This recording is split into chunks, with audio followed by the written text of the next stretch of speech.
Assalamu alaikum warahmatullahi wabarakatuh. Das heutige Ders wird über das dritte Ruku der Surah Kahf.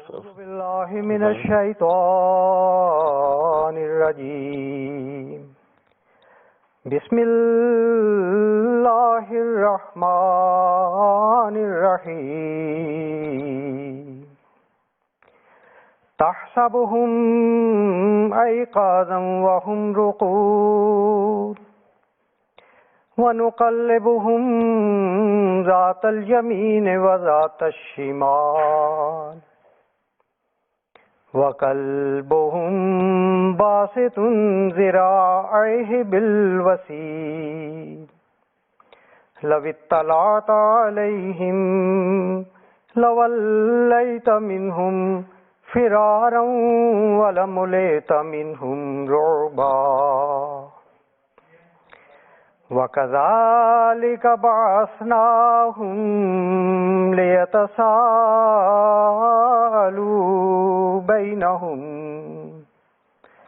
قال قائل منهم كم لبثتم قالوا لبثنا يوما أو بعض يوم قالوا ربكم أعلم بما لبثتم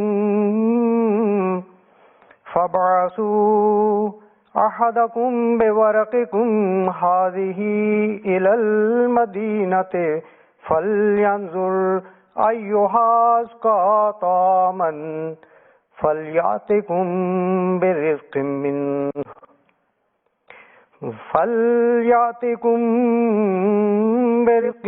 منه وليتلطف ولا يشعرن بكم أحدا إنهم يظهروا عليكم يرجموكم أو يعيدوكم في ملتهم ولن تفلحوا إذا أبدا وكذلك آثرنا عليهم ليعلموا أن وعد الله حق وأن الساعة لا ريب فيها إذ يتنازعون بينهم أمرهم فقالوا ابنوا عليهم بنيانا ربهم أعلم بهم قال الذين غلبوا على أمرهم لنتخذن عليهم مسجدا سيقولون ثلاثة رابعهم كلبهم ويقولون خمسة سادسهم كلبهم رجما بالغيب ويقولون سبعة وثامنهم كلبهم قل ربي يعلم بعدتهم ما يعلمهم إلا قليل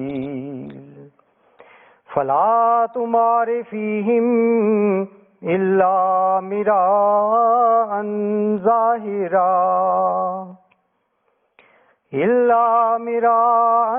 ظاهرا ولا تستفت فيهم منهم أحدا.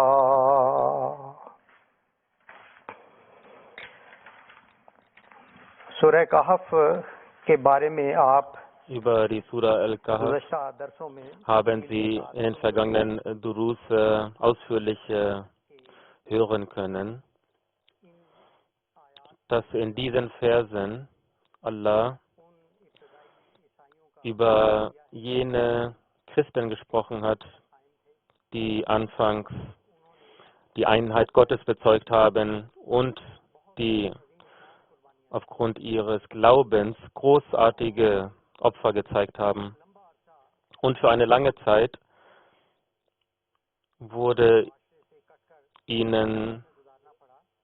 mussten sie abgeschottet von der Gesellschaft in Katakomben, in Höhlen leben und jede Art von Unrecht wurde ihnen getan, Leid wurde ihnen zugefügt, aber sie haben ihren Glauben, ihre Religion nicht verlassen.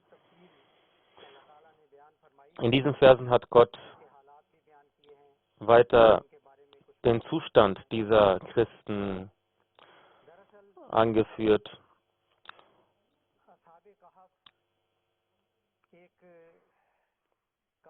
Die Ashab Kahf sind als eine Geschichte in der Welt bekannt geworden. Sie wurden als merkwürdige Kreaturen erachtet. Es wurde in einer merkwürdigen Art und Weise über diese gesprochen. Es war alles wie ein Märchen.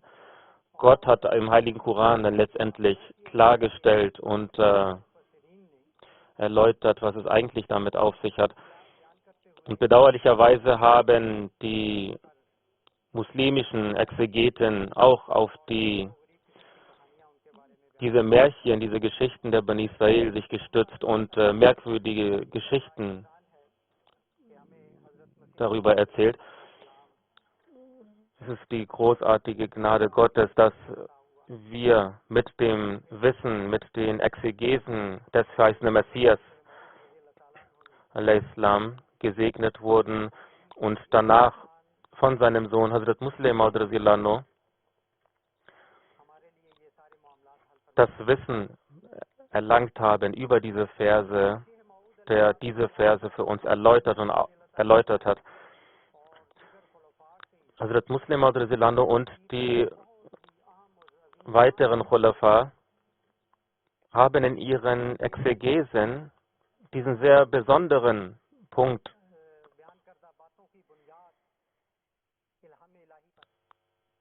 dass ihre Exegesen auf der Grundlage des Wissens durch Allah beruht. Und also der Muslim hat zum Beispiel mehrmals gesagt, dass mir dieses Wissen über die Verse von Gott gegeben wurde. Und also der Muslim sagte, ganz besonders über Surah Al-Kahf, auch ganz spezifisch, dass diese Exegese, diese Erläuterung, die ich von diesen Versen niederschreibe, hat Gott mir gelehrt.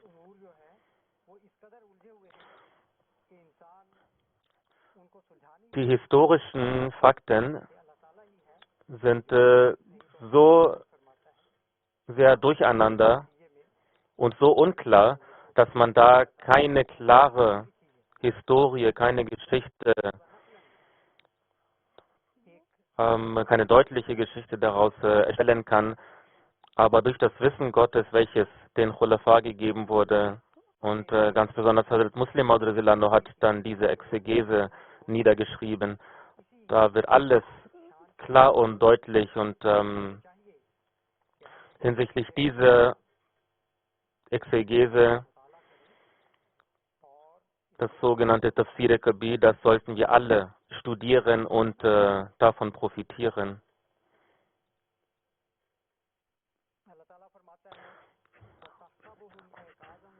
Allah sagt in diesen Versen,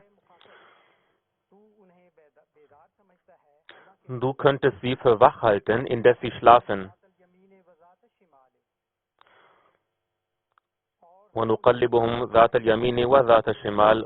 werden sie auf die rechte Seite und auf die linke sich umdrehen lassen.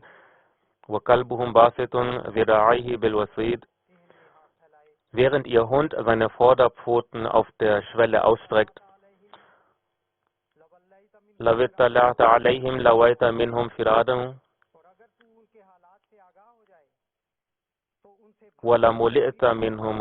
Hättest du sie so erblickt, du würdest dich gewiss vor ihnen zur Flucht gewandt haben und du wärest mit Grausen vor ihnen erfüllt gewesen.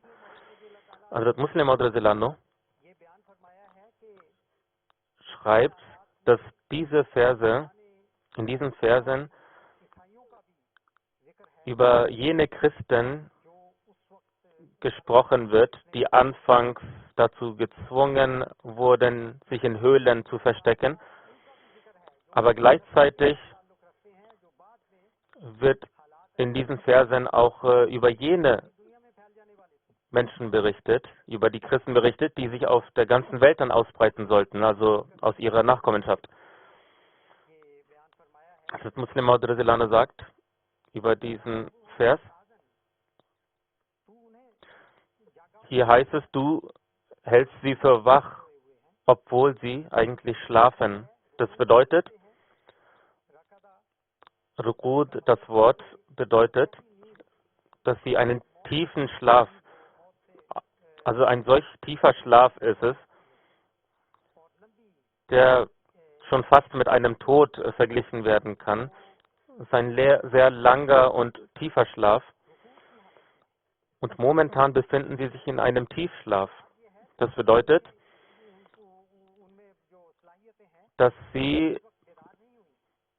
ihre Fähigkeiten, ihre Kräfte momentan schlafen und nicht zum Ausdruck kommen, aber das wird bald passieren.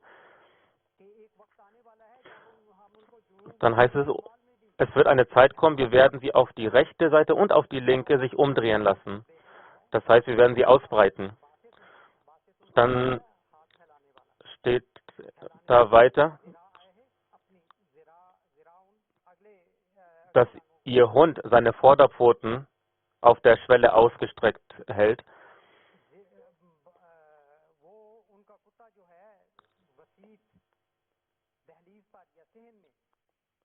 So heißt es, ihr Hund hat seine Pfoten auf der Schwelle ausgestreckt.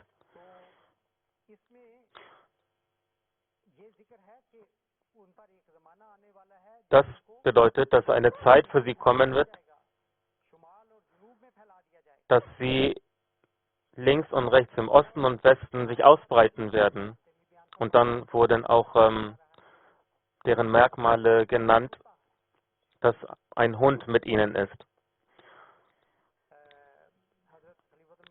So hat Hazrat Khalifat al-Masih IV. Rahimahullah gesagt, dass die Europäer vielleicht nicht wissen, warum sie eigentlich eine solche Liebe zum Hund haben, aber der Heilige Koran hat dies erläutert, dass diese Tradition schon seit damals gegeben ist, als die Christen sich vor dem Leid der Gegner sich verstecken mussten und dabei auch ihre Hunde hatten.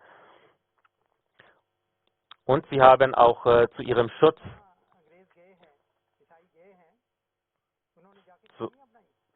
solche Schutzmauern oder Schutzmaßnahmen errichtet.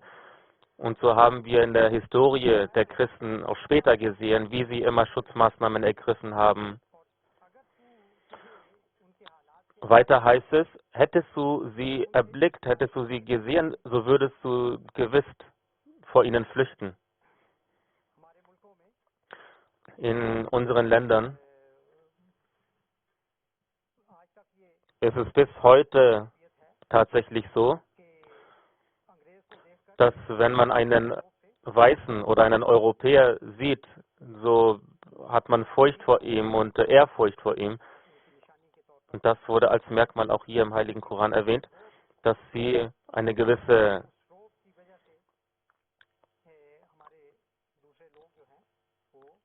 Macht ausstrahlen und deshalb unsere Leute, sobald sie erblicken, die Flucht ergreifen.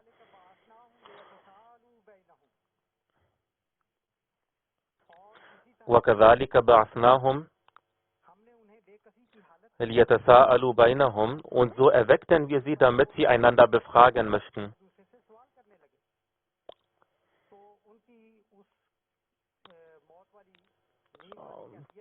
Dieser Tiefschlaf, als sie von diesem Tiefschlaf erweckt wurden, so fragten sie sich gegenseitig, قَالَ قَائِلٌ مِّنْهُمْ كَمْ لَبِثْتُمْ So fragt der eine, wie lange habt ihr verweilt in diesem Zustand? قَالُوا لَبِثْنَا يَوْمًا أَوْ بَعْضَ يَوْمٍ. So sprachen sie, wir verweilten einen Tag oder nur einen Teil eines Tages. Das ist nun ein Sprichwort, der im Heiligen Koran immer wieder erwähnt worden ist, also ein Tag oder der Teil eines Tages. Einige Male wird im Heiligen Koran erwähnt, dass wenn gefragt wird, wie lange habt ihr verweilt, so wird immer geantwortet, ein Tag oder nur der Teil eines Tages. Damit ist gemeint, zum einen, dass wenn eine schwierige Zeit vorüber ist, ein Leid beendet ist, dann kommt es wie eine Geschichte vor, wie ein Traum vor, der wie ein schlechter Traum, der kam und dann wieder verging. So kommt es vor. Eine zweite Bedeutung ist, dass ein Tag im Heiligen Koran auch verglichen wurde mit 1000 Jahren in den Augen Gottes oder auch mehr als das. Was die Christen betrifft, so steht in der Surah Taha, dass wenn sie erweckt werden, so werden sie gefragt, wie lange habt ihr verweilt, so werden sie antworten, 10 Tage. Diese 10 Tage, damit sind 1000 Jahre gemeint, tatsächlich. Und da dort steht, dass diejenigen, die gefragt werden, ihre Augen werden blau sein. Das heißt, das ist auch ein Merkmal der Europäer. Also ist genau das damit gemeint. Also das Muslim Maud Radhiyallahu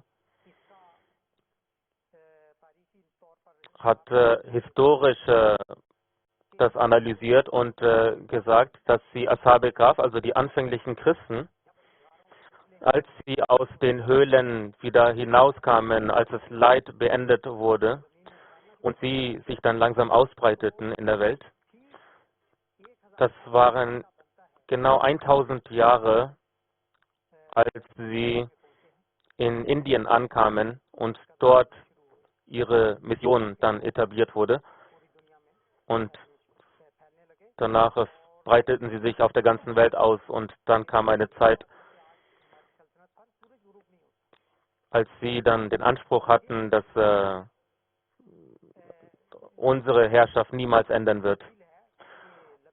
Das ist auf jeden Fall die Erläuterung der Aussage, wir haben nur einen Tag verweilt.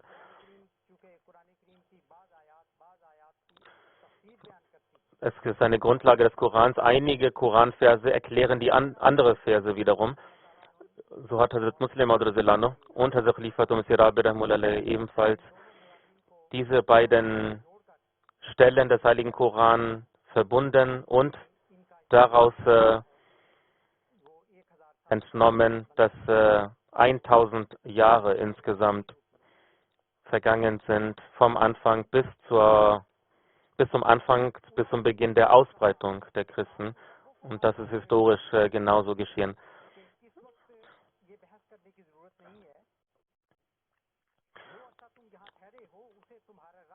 Weiter heißt es, قَالُوا رَبُّكُمْ أَعْلَمُ بِمَا لَبِثْتُمْ. Also ihr braucht nicht darüber zu diskutieren. Euer Herr kennt am besten die Zeit, die ihr verweilt habt. Was nun benötigt wird, فَبَعَثُوا أَحَدَكُمْ بِوَرَقِكُمْ هَذِهِ إِلَى الْمَدِينَةِ. Nun entsendet einen von euch mit einer Silbermünze zur Stadt und er soll dann sehen, wer von den Bewohnern die beste Speise, die reinste Speise hat, und dann soll er von ihm etwas Vorrat bringen. وَلْيَتَلَطَّفْ. Und er soll geschickt, mit großer Geschicklichkeit vorangehen. وَلَا يُشْعِرَنَّ بِكُمْ أَحَدًا. Und soll ja keinem über euch Kunde geben. Auch diese Worte beschreiben die Europäer, so wie sie vorgegangen sind. Sie sind als ein Unternehmen nach Indien gekommen. Es ging um wirtschaftlichen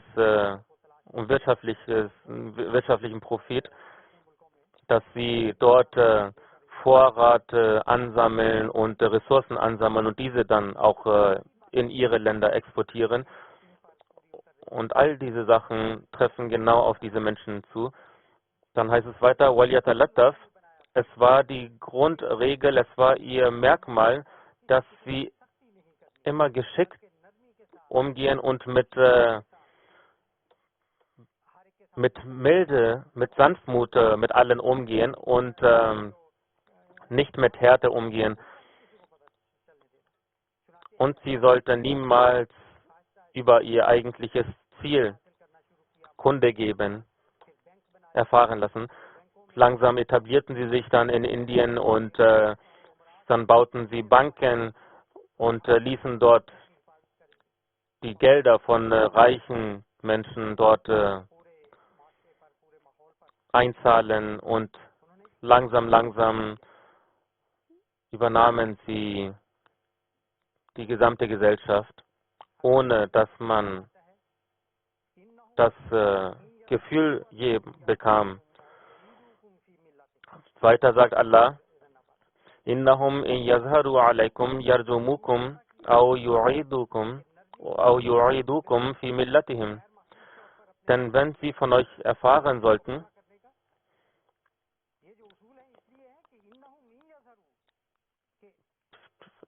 diese Grundlage, dass ihr mit Geschicklichkeit umgehen sollt, denn das sind solche Menschen, wenn sie erfahren und wenn sie über euch erfahren sollten, wer ihr seid und was ihr vorhabt, so werden sie euch steinigen, sie werden euch anfeinden. Au yu'idukum, oder sie werden euch zurückbringen, fi millatihim, zu ihrem Glauben.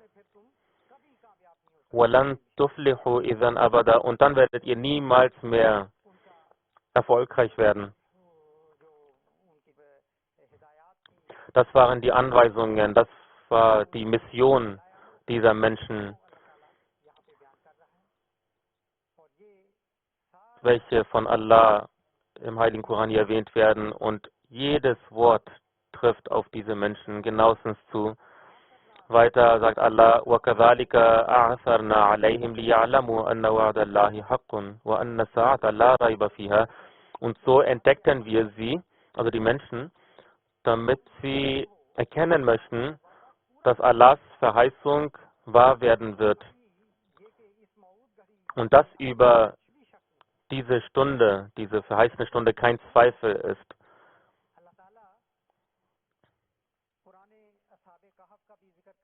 Allah berichtet hier von den anfänglichen Christen, genauso berichtet er über die Nachkommen, und Allah macht uns auch klar, was man daraus lernen sollte, welche Lektionen wir heute lernen sollten. So erklärt Allah uns heute, dass Allah uns Kunde gegeben hat über diese Menschen. Und Allah macht uns klar, dass Allahs Versprechen und seine Verheißung immer wahr wird. Und über die verheißene Stunde gibt es keinen Zweifel. Die verheißene Stunde, das kann auch der jüngste Tag sein, das kann auch der Aufstieg von jemandem sein, das kann auch der Zerfall von jemandem sein. Also je nach Kontext kann die verheißene Stunde unterschiedliche Bedeutung haben. Weiter heißt es, ist yatanaza'una bainahum amrahum, und gedenke auch der Zeit, als die Leute untereinander stritten über sie und sprachen, bauet ein Gebäude über ihnen. Hier wird wieder über die anfänglichen Christen gesprochen, die in den Höhlen lebten, in den Katakomben, dass sie geplant hatten, dass unsere Helden, wir in Gedenken unserer Helden Gebäude errichten wollen. Und das haben sie dann auch durchgeführt in diesen Katakomben, in diesen Höhlen. Findet man Anzeichen davon, dass sie über ihre Gräber solche Gebäude auch erschaffen haben. Weiter heißt es, قَالَ الَّذِينَ غَلَبُوا عَلَى أَمْرِهِمْ, also jene, deren Ansicht obsiegte, sprachen, wir wollen unbedingt ein Bethaus über ihnen errichten. Hier hat auch Hazrat Muslim erklärt, dass die Christen, als sie dann ihre Kirchen angefangen haben zu bauen, dort auch von ihren großen Leuten, von ihren Helden auch Gräber oder Grabstätten gebaut haben, errichtet haben. Hier wird das Wort Masjid benutzt, also Moschee. Hier sind ja die Christen gemeint, die an einen Gott geglaubt haben und einen Gott angebetet haben. Später wurden dann sogenannte Kirchen erbaut. Hier hat Allah dann eine weitere Sache erklärt.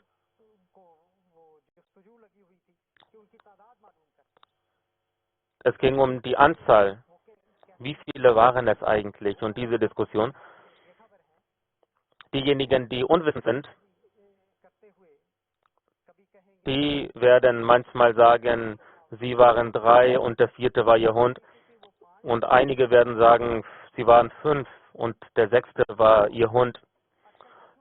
Aber das sind alles das ist nur Herumraten im Dunkeln.